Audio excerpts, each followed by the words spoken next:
Decline of Rome and what caused it. So let's take a look at that.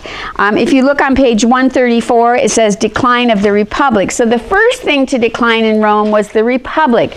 About 500 years into Rome, which lasted almost 1,000 years, the Republic failed because the people started to follow emperors. So we went from a republic where the control was really with the senators. How many senators were there?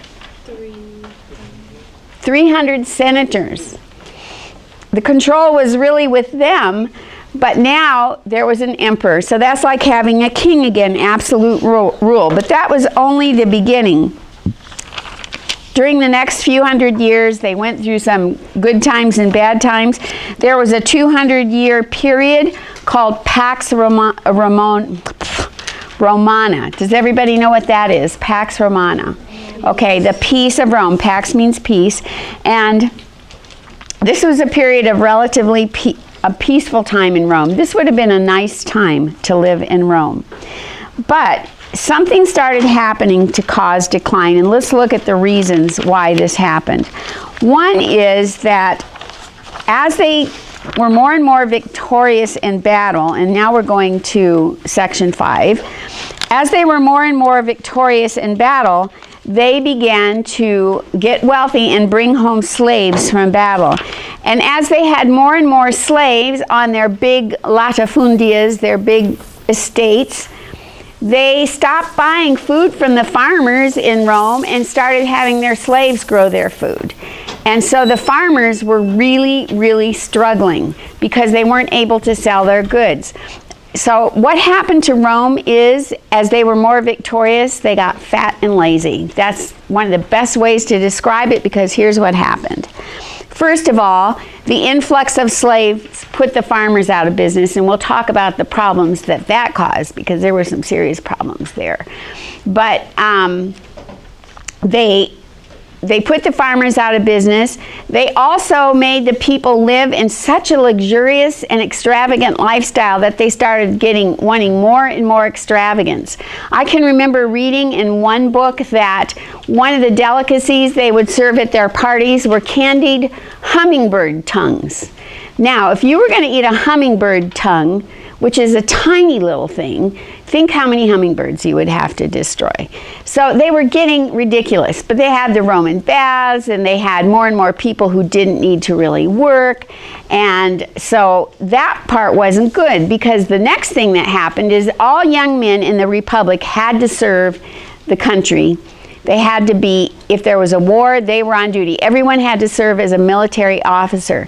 This was really good for increasing their sense of responsibility for their country, their patriotism, and valuing what they had. If you go to war and you fight to preserve, let's say your country's threatened and you go to war to save it and you win, but you're going to value it more. Why? You took part in it. You were part of the struggle. You know what it took to do this. You know, we value what we work for. Sometimes I think that God made women go through labor pains so they'd value their child more, because it's true, you know, you really work hard to bring this baby into the world, and it's really a precious thing. You value it. I don't know, you probably would anyway without that. But what I'm saying is, as you go and fight for something, as you work for it, you're going to value it more. Well, they got so rich that they started hiring mercenaries to send in their place when they were called to duty. So the young men weren't fighting for the country anymore. Let me ask you another question. You're on the border of Rome. The barbarians are invading. And you are a hired soldier, maybe a slave in your master's house or hired from another area outside Rome, and the fighting gets really tough. Who's more likely, do you think, to stick it out, the hired soldier or the citizen? The citizen. Okay, why does she say the citizen? Who can tell me? Why would a citizen be more likely to stick it out, Rachel, instead of a hired soldier? Okay. What is the question? Why would a citizen of Rome be more likely to fight and stick it out longer than a hired citizen? Did you have something, Perla? Sorry, it says Because they live in the place, so like they're willing to fight for their tenants. They're fighting for their home. Yeah, and like the hired person is just doing it for the Money. For the money. Yeah, I can do without the money. I'm not going to die for money. I mean, I'll make money some other way. That's a possibility. But when you're fighting for your homeland and for your families and for everybody that you love and value, you're going to fight harder. Well, these young men stopped going to battle. So that caused some disintegration in morale and patriotism in the country. Now, what about the farmers that are being put out of business? They lost the farm, so to speak. They really did lose the farm. They had to move into the cities. And as they moved into the cities, they couldn't find work. They came in to find work, but there wasn't enough work for all of them. So as they moved into the cities, they became restless, unemployed, couldn't pay for housing. What happens to people like that in a city, do you think? Just take a guess. What do you think happens? they don't do as well, and they might not get food or something. They might not get food, and so here they are on the streets. They don't have work, they don't have a house, they don't have food. What do you think, Amira? What happens next? What do you think happens next? If these farmers come into the city, they don't have work, they don't have food, what are they going to do with their days?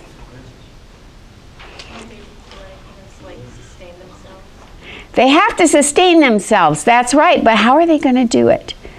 Yes? Maybe they would like gamble or steal or cause riots. Okay, have you ever heard the saying about idle hands is the devil's workshop? Old saying. They have nothing to do, they need to eat, so of course if they can steal food, they're going to steal it. It almost is like forcing them to form into gangs to survive. And so the government knew this was a problem. So here's what they did. I think this is really interesting. In your book it's called Bread and Circuses.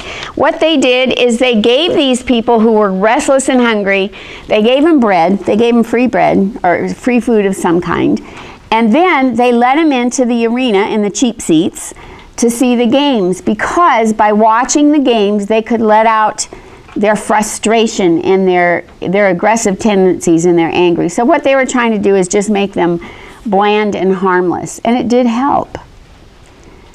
However, I think the arena in itself was part of the fall of Rome. What do you think of a people who, for entertainment, watched people be killed by lions? Women and men be killed by lions and torn apart, and cheered about it. What do you think of a people that watched two strong men fighting, and one finally got the best of the other and stands on his chest and holds a sword over him, and he looks to the crowd because the crowd gets to decide, does he live or does he die? What do they do if they want the man to live? Who knows? Thumbs up. If they want the guy to be killed, thumbs down. So if everyone in the arena is going like this, there's that man laying there, he's standing on him, he has to kill him. He has to put that sword through his heart, because it was either that guy or him. And a lot of times these gladiators were strong warriors captured in battle, and they were forced to do this. And sometimes these gladiators were treated like movie stars are today. If they were a winner for a long time, here they were strong and handsome, and they'd be invited to these parties with the Romans, and everybody treated them so well, and all the women wanted to be with them because they were so wonderful and handsome. But then they'd start losing in the arena, and the same people that had given them so much attention later might just say, okay, what does that do to people, do you think, that kind of entertainment? It shows that it's like no big deal. It's just a life. Like it's Yeah. like a game. Okay, so you cease valuing life as much, except for probably your own. Everybody values their own life. What would that do to the mentality of a people? A people that learns to find their entertainment in watching others be torn apart, murdered. What do you think that does to the moral values of the country? Do you think that's good for it? No. I don't think it is either. When you think about the principles that you're familiar with, like by beholding we are changed, or what we think about we bring about, those kinds of principles have to be in effect here. A people who allows themselves to enjoy the torture and murder of others Has to have something happening inside. Yeah, but the gladiator in the old day, those famous people, they make the fake fight a lot. They fought a lot. No, They like fake it. it's not a real fight. They make a lot of fake fight. If you get really famous, Uh-huh. the king don't want you to die because you make a lot of money, and many people like you. They don't want you to die, so they make it like a real A fake fight. And also, one thing I did forget to mention is sometimes they give those people their freedom after enough time of success. But everything else I said is true too. And the fake fighting didn't happen often because there was a lot of people murdered. So obviously that wasn't fake. Yes, but only with the famous people, they don't want you to die. Yeah, don't want you they to would die. protect some of their stars, is what you're saying. Okay, that's interesting, and that is true. And still, they did enjoy murder. That's the main thing I'm pointing out. And do you think that would have an effect on your mentality? I don't think it would teach you to be a kind and caring person, to find entertainment in others being torn apart. All in all, it did lower the moral values of Rome, and it wasn't a good thing to have vicious entertainment for the people. In my opinion, it was a big part of the problem because Rome, in the beginning, in the Republic, they had stricter morals than they did at the end. So they stopped fighting for their country. They had the farmers in the city who were causing problems.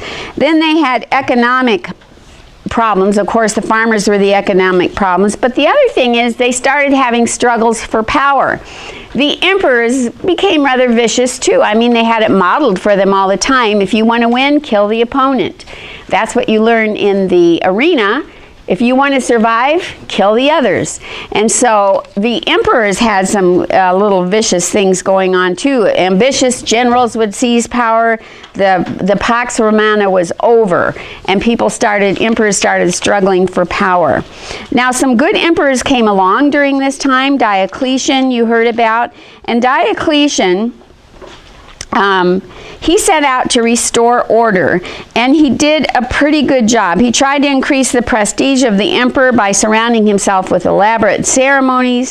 He wore purple robes. He tried to make it a little more important so people would pay more attention to him.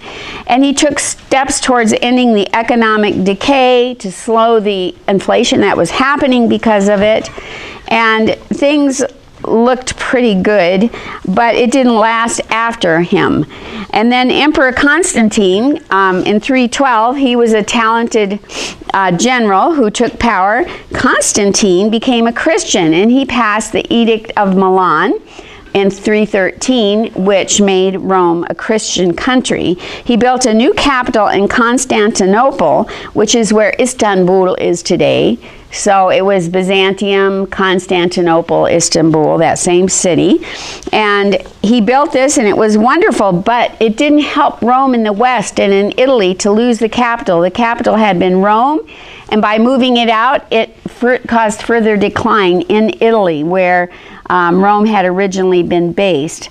The reforms of Diocletian and Constantine had mixed results. They revived the economy, and by increasing the power of the government, they helped hold the empire together for another century. Still, the reforms failed to stop the long-term decline. In the end, internal problems combined with attacks from invaders caused the defeat. Okay, so let's look at the causes. There were military causes. Who can tell me a military cause? There's two you should know. Yes. They hired mercenaries. They hired mercenaries, and what was another military problem that I just said? They lacked discipline and training. They lacked discipline and training. They hired foreigners, and they were being attacked by barbarians all around them. These people saw all that Rome had, and they thought, ooh, this is nice. You know, look, plumbing and all this kind of stuff. When the barbarians came in, however, they couldn't maintain any of the beautiful things that the Romans had made. They didn't know how to fix an aqueduct, so that didn't work out too well for them. But constant attacks and mercenaries added up to military problems. What were the political causes? The government was oppressive. Yeah, the government was sometimes corrupt, oppressive. There were constant overthrows in the government, and so we had the problem of just turmoil in the government. Economic causes, what's one of those? Heavier taxes. Heavier taxes, what else? The population declined. Yes, that's one. And what else? The farmers. The farmers, yeah, that's what we talked about. So all that hurt the economics. Social, I'm going to just read you what your textbook says about social decline. For centuries, worried Romans pointed to the decline in values such as patriotism and discipline, and devotion to duty on which the empire had originally been built. So the decay in these values was harmful. The need to replace citizen soldiers with mercenaries testified to the decline in patriotism. People no longer wanted to fight for their country. The upper class, which had once been provided leaders, devoted itself to luxury and self-interest. Besides being costly, providing bread and circuses may also have undermined the self-reliance of the masses. It was like Social Security. They started to feel like they were entitled. The government will take care of us, give us our bread, give us entertainment. And that lowered their motivation. So things declined. Okay, let's take this quiz. Quite a few of you know Roman numerals. You raised your hand, and that's really good. That's exciting because you have at least a little basis. You can count to 10. On your sheet, the very first part tells you 1 through 10. And the main things you need to remember to do this are 1 is I, 5 is V, and 10 is X. So we're using letters as numbers as the Romans did. So we have those 1, 5, and 10. What's X? 10. 10, okay. What's 5? V, okay. So you have that. Now, originally, you just built on this. You would make a number like you'd have 1, 2, 3, and then you just keep going. 4 would be like this. Then you had 5. And then 5 plus 1 is 6. And 5 plus 2 is 7. And 5, just a minute, I'm telling you how it was. 5 plus 3 is 8. And then it got really cumbersome because to do 9, you had to do 5 and 4 ones. Look how long it's getting, just in 1 to 10. And then finally they had X for 10. Well, this got to be a little bit cumbersome, especially when you were doing certain bigger numbers. You would write it out. Every number would be added to the one before it.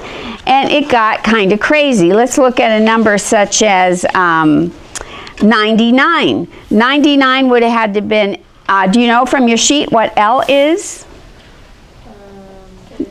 50. L is 50. So it had to be 1 L, 4 X's, 50, 60, 70, 80, 90, and then for 9, the 5, 6, 7, 8, 9. Now look at that. Is that not crazy? So reading a number like that was a big pain in the neck. So they came up with a rule. And the first rule that helped with this was if you have a bigger number before a smaller number, you subtract the smaller number from the bigger number. That was the first rule. The biggest numeral possible, and then also the rule is at each stage when you're writing Roman numerals, you have to use the biggest number possible. For example, you're not going to put 5 like this, 1, 2, 3, 4, 5, because there's a bigger number that can replace it, and that's V. Okay. I have to go get my phone. I believe. Okay, so everybody with me so far, you have to use the biggest number possible. All right, so now let's look at the rule. First of all, for subtracting a smaller number from a larger number, there are 3 miniature rules. So let's take a look at those. Number 1, the only numbers you can use to do that kind of subtracting are 1, 5, X, I'm sorry, not 5, yeah. Only 1, X, and C. 1, X, and C are the only ones you can use to do that with. That's helpful. What is C? 100. Okay, so M, what is M? Okay, M can't be used as a subtraction number, obviously, because it's already the biggest number there is. 5, 50, and what's D? 500 cannot be used this way. Only one smaller number can be placed to the left. So 19 can be depicted as 10, and then the 19 I can write as 1x. Now, how do I figure this number out when I'm looking at it? Is there a smaller number before this x? So I know that's 10. And this looks like 11. But then I have another x, so it can't be 11 because if a smaller is before a larger, I have to put them together and subtract it. What is 1 from 10? 9. Okay, so now we have 9 plus 10. What is that? That's how you write 19. It gets really easy when you're used to it, but we're just going to go over it one step at a time. So you can't put two smaller numbers before another number, only one. Okay, so rule number 3, the subtracted number must be no less than 1/10 of the value of the number it is being subtracted from. So an X can be placed to the left of a C, but an L could not be placed to the left of an M or D. So, but you don't need to worry about that. That kind of comes naturally. Okay, so let's look at our numbers now, because the ones that are most important for you to memorize are in dark. So if we look at them, they are going to be 1, of course, and X. These are the ones you have to memorize to do numbers. And then the next one is L. And then the next one is C. And then after C, we have D and M. Once you know these, you can do any number. So let's, huh? I forgot V for 5. Oh. Well, okay. It's on the... Yeah, let me do that. 1. Okay, now let's look at what these mean. What's this one? 100. Okay, 100. How many years are in a century? 100. So if you think of this, C like century, C is 100.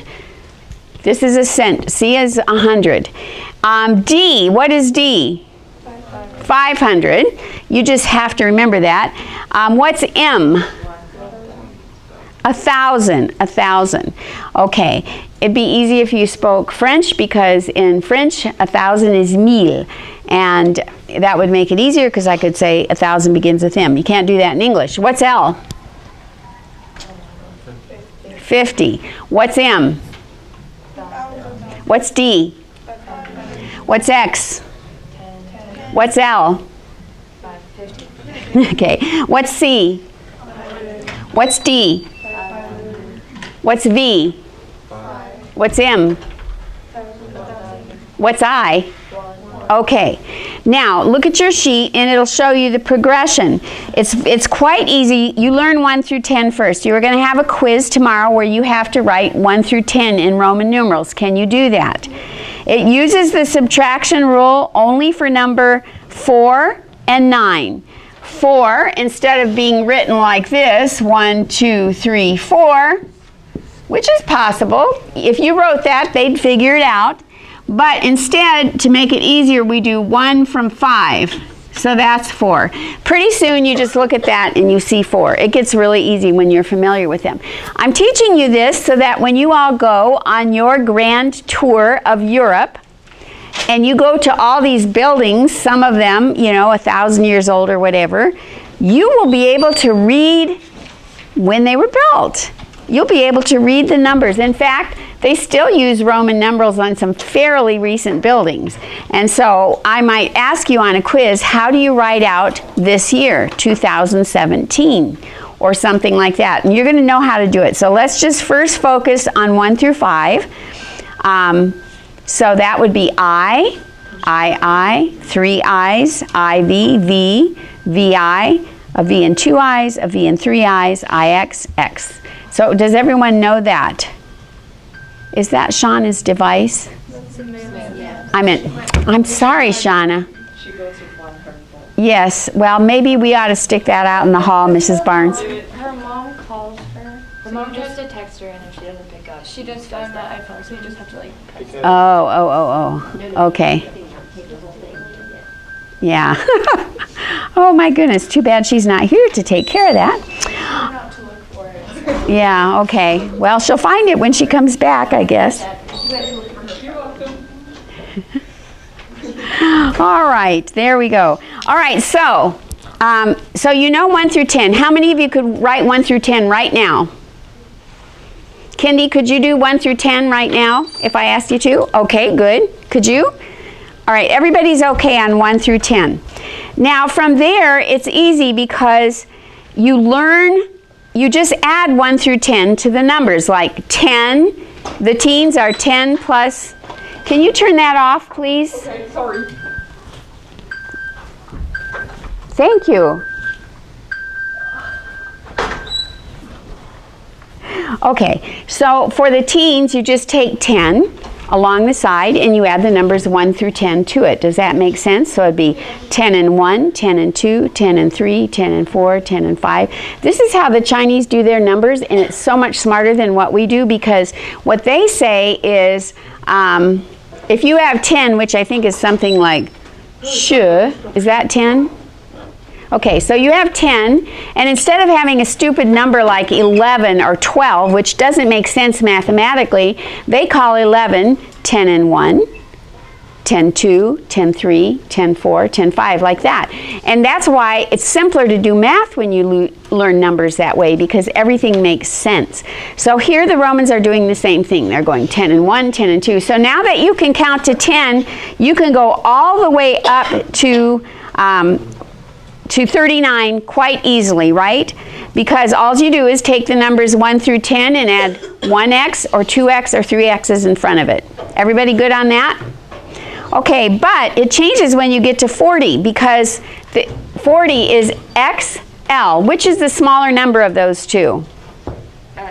X. So what do? Subtract it from the larger number. What is L? 50. So X taken away from L is what? 40. So now you just use XL and you add 1 through 10. It's simple. Then you get to 50, which you know is L. So you just do that and add 1 through 10 after it. And it goes on like that all the way through. So then you get to some numbers that might seem a little strange to you.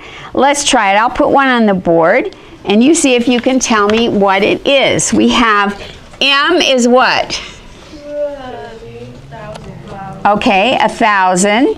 And then if I add 2 of those, now what number do I have? Okay, I have 1,200, right?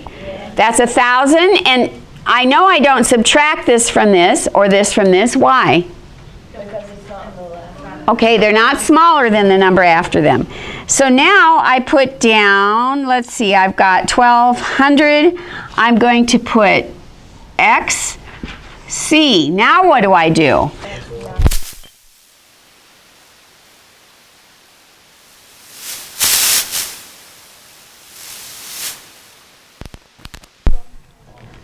Okay, 1,200. This we decided is 1,200, right? And what is this? Okay, 90. Can't even do that anymore. Okay, so 90. 1,200 plus 90. So my number so far is 1,290. What if I put this afterwards? 6. So what's my number? 1,296. Is that clear to you? Okay, you will have a quiz on this when we get back on Roman numerals. And I would encourage you, while you're learning them, to start using them in places, just for your own fun, because when you get to college and you do an actual outline, look at the outline I gave you. Does it use Roman numerals? Yes. And there are lowercase Roman numerals. Like when you're doing an outline, if you use the first time you use a Roman numeral 1, it might be like that. But then if you indent several, you'll notice that you use the lowercase I. So look at the outline and see how that works with the Roman numerals. Look at that outline and tell me, when you look at the numbers, can you tell easily what each number is on that outline? Okay, so start using them in fun little ways, like figure out how to put your birth year and your whole birthday in Roman numerals. 11/3/2000. See if you can do that, and just get comfortable with them. And we'll have a quiz on that tomorrow. Yes. After 1,000, would you just go like, would 2,000 just be 2 N's? Yep. Yep. So now, any number I want to make, what would a million have to be? A lot. But fortunately, they didn't have to use that very often. For what they used it for, identifying, dates of things was the most common use of Roman numerals. Okay, so yeah, from a million, you just have to add it up. Now, I want you to know, and this is important, that when Roman numerals first started, they didn't follow these rules. If you read some letters that were written at the beginning of our country, like in the early 1800s when people were going west, I have books in there of actual letters that people wrote, and in the same letter they will spell the same word differently 3 times. They'll put site like S-I-T-E, they'll put it I don't know what else. They have all these variations on words that they do. They could say boot, B-O-O-T, or they could write B-U-T, which looks like but they just try to spell things how they think it sounds. And so the spellings are fascinating. We didn't have rules at first. Daniel Webster had a lot to do with us getting words because of the dictionary, but that started to standardize our spelling, but everybody spelled the same words differently. In fact, Andrew Jackson, who was not he was a self-educated man, and he said he didn't have any respect for people who only knew one way to spell a word. So there's Andrew Jackson for you. But the same way with Roman numerals. If you go back and you find really old buildings, you're going to say, oh, they broke the rule. They went M, and then they put 5 of these. What should they have put, according to the rules? A V, much shorter, MV. So you will see exceptions, but you can figure them out once you know the basic numbers. You can figure them all out. Okay, any questions? Are you ready for a quiz on that tomorrow?